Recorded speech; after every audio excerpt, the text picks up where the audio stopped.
6절까지는 각자 한 사람 한 사람 금명하면서 또 그 집에 있는 교회들을 금명하면서 쭉 안부를 살피는데 또 당부가 나옵니다. 당부와 그다음에 축복이 나오는데 이게 마지막입니다.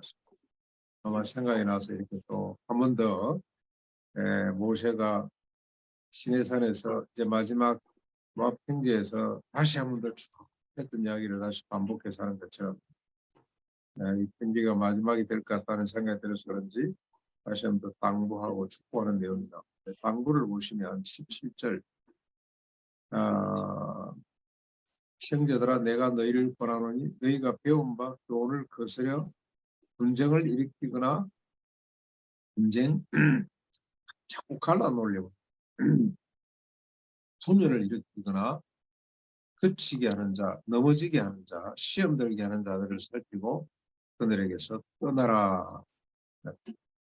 교훈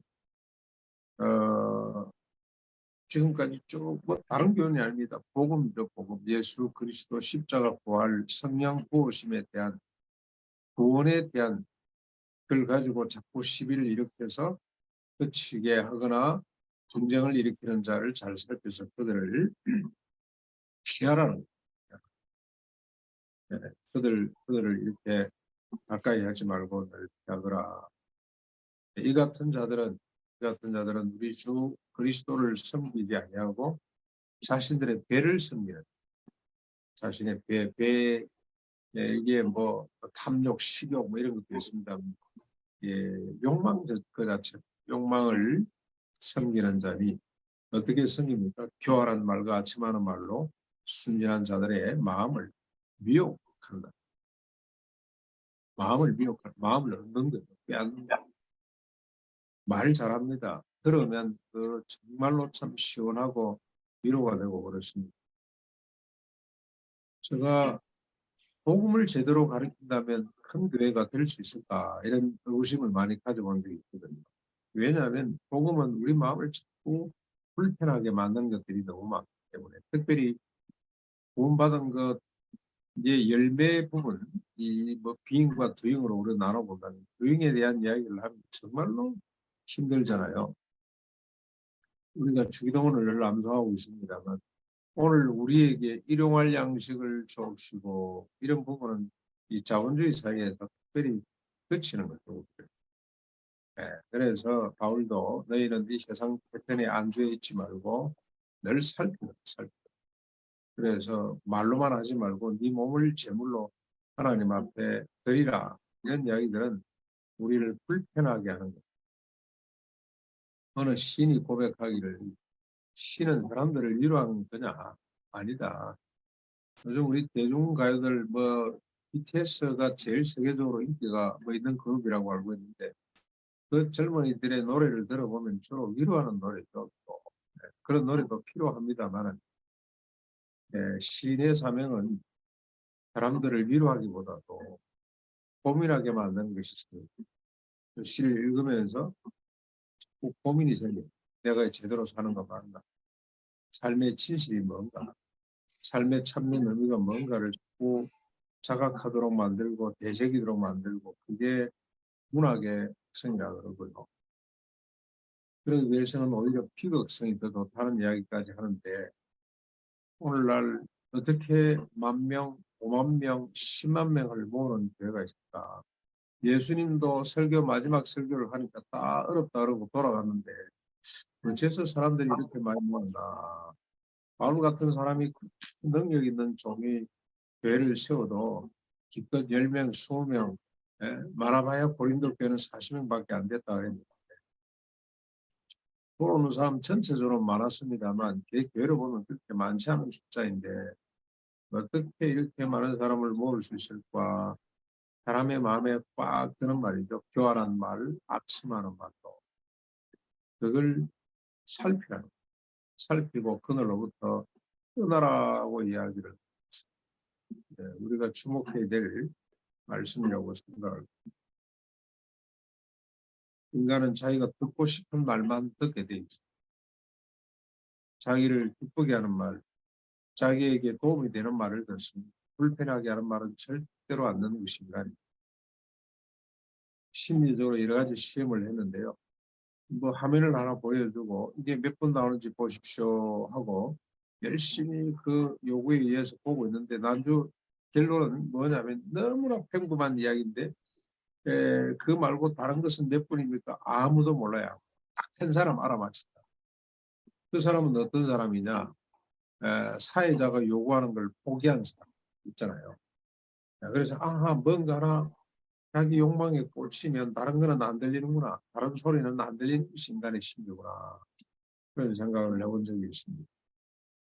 그런데 바울은 마지막 권면하면서 그렇게 하지 마라. 신앙생활 그렇게 하지 말고 교훈에서 다른 소리를 하는 걸 잘 분별하도록. 목사님이 우리 현애한테 교회를 선택하는데 바로 옆에 있는 가까운 교회로 가거라 그러지를 않고 잘 살펴라. 말씀을 순수하게 그대로 전하는 교회를 선택하거라. 이런 요구를 우리가 자녀들에게도 할 수 있어야 되겠다는 생각입니다. 19절에 너희의 순종함이 모든 사람에게 들리는지라 그러므로 내가 너희로 말미암아 기뻐하는데 너희가 선한데 지혜롭고 악한데 미련하기를 원한다. 지금 잘하고 있다는 소식. 너희들이 하나님 말씀대로 순종하려고 하고는 있는 것 들려서 내가 참 기쁜데 하나 더 당부하자. 악한 데는 미련하고 선한 데 지혜로운 사람이 있더라. 선한 일입니다.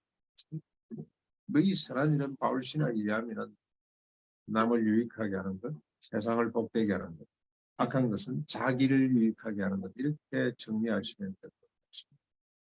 너희를 유익하게 하는 데 쓰지 말고 타사를 복되게 하는데 그게 곧 하나님을 영광스럽게 하는 길이라고 몇 차례 이야기를 했습니다. 저는 가나안에 이 정신이 필요하다고 생각합니다. 가나안의 일을 보면 선한 일에 지혜로운 자가 되지 않고서는 하루도 감당할 수가 없습니다. 다른 사람들은 9시 출근합니다만 농번기가 되면 6시 반에 출근. 보니까 우리 직원들이 6시 반에 주 미팅을 하는데 거기서 합니다. 본실에서. 저녁에 해가 져야 일이 끝이 납니다. 이건 이 학교를 통해서 많은 사람들이 소망을 갖고 길을 찾고 하는 이런 비전을 붙지 않으면 뭐 한 달을 버리겠습니까? 뭐 얼마나 우리가 버틸 수 있겠습니까? 바울도 같은 권면을 합니다. 선한데 지혜롭고 악한데 미련하기를 원한다.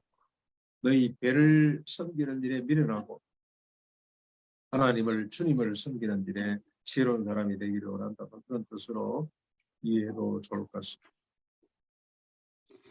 그리고 축복합니다. 평강의 하나님께서 속히 사탄을 너희 발 아래서 상하게 하시리라.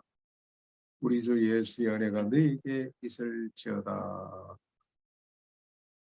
그리고 이제 마지막 진짜 출신이 될 것 같습니다. 나의 동력자 디모데, 나의 친척 유기오, 야손, 소시바드가 너희에게 보라. 26절, 22절 한 재미있죠. 이 편지를 기록하는 나 드디어도 주 안에서 너희에게 몰아놨다. 아마 이 대피를 한 것 같습니다. 대피를 하던 드디어가 나도 인사해도 되겠습니까? 아니면 막 묻지도 않고 기록했을 수 있겠다는 생각이 듭니다. 여러분 이게 16장인데 로마서 1장부터 16장 이게 거대한 논문 한 편이죠. 엄청나게 긴 내용. 그 옆에서 묵묵히 기록해준 드디어라는 사람도 참 대단하다는 생각이 듭니다. 23절 나와 온 배를 돌봐주는 아이어도 너에게 몰아놓고 성의 재무관 에라스도와 형제 고아도도 너희에게 문안한다. 이 성은 고린도 성입니다. 로마서를 고린도에서 썼다고 사람들은 생각하는데 그렇게는 고린도 성 재무관 보급 관리가 예수 믿고 아마 고린도 교회를 많이 섬겼던 것 같습니다. 이 바울의 동력자들이 고린도 지역에도 많구나 하는 사실을 우리가 깨닫게 이 동력한다는 게 참 힘이 있는 것 같습니다. 중요한 것 같고요. 마지막입니다. 25절에 나의 복음과 예수 그리스도를 전파하면 영세전부터 감추어졌다가 이제는 나타난 바 되었는데 영원하신 하나님의 명령을 따라 선지자들이 늘 예언했던 바로 그 내용입니다. 이 복음이 뭐냐? 모든 민족이 믿어 순종하게 하려고 알게 하신다. 그 신비의 계시를 따라 된 것이니 이 복음으로 너희를 능히 견고하게 하실 지혜로우신 하나님께 예수 그리스도로 말미암아 세세 무궁토록 영광 돌린다고 마무리합니다. 복음이 얼마나 신비스러운 하나님의 계시.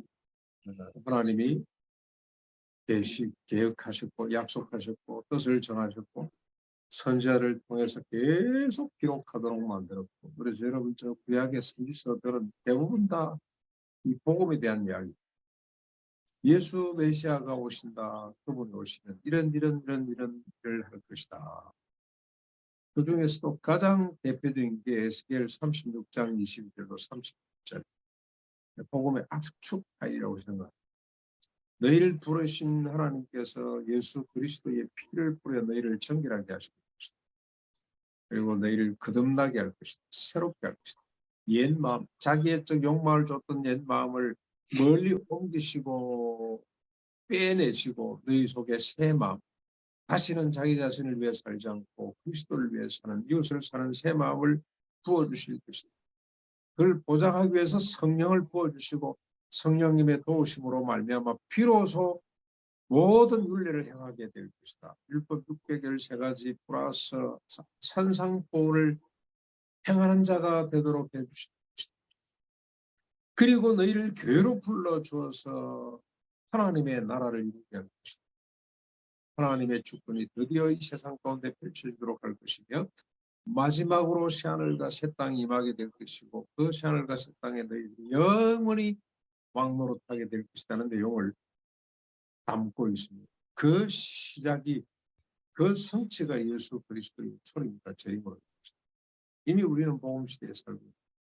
이 신비스러운 복음을 우리가 누리고 우리 주변에 이 복음을 알지 못하는 사람에게 전하지 않는다는 것은 이건 어마어마한 책임입니다. 자기 배만 굴리고 다른 사람 배 생각하지 않는 정말로 매정한, 어떻게 이런 좋은 소식을 우리가 알리지 않을 수가 있어요. 전도는 여러분 프로그램이 아닙니다. 전도는 지상의 교회들이 반드시 감당해야 될 사명입니다. 왜? 복음이 너무 좋아요. 제도 아무리 바꿔도 소용없고요. 그래서 김용기의 신앙은 자본주의, 민주주의, 공산주의, 사회주의 그 아무 짝에도 쓸모없더라. 오직 십자가 보혈 복음밖에 없더라. 성령 충만을 받고 복음으로 살자. 이게 그분의 외침입니다. 그게 우리 생활로 연결될 때 그때 혁명이 일어나는 거고, 그때 삶에 그때 복이 나타나 공민이 되는 것이다. 공민 사상은 자꾸 가족들은 신앙을 빼고 이상하게 역사적으로 철학적으로 해석을 하려고 하는데 그거 아닙니다. 이분의 신앙은 그게 아닙니다.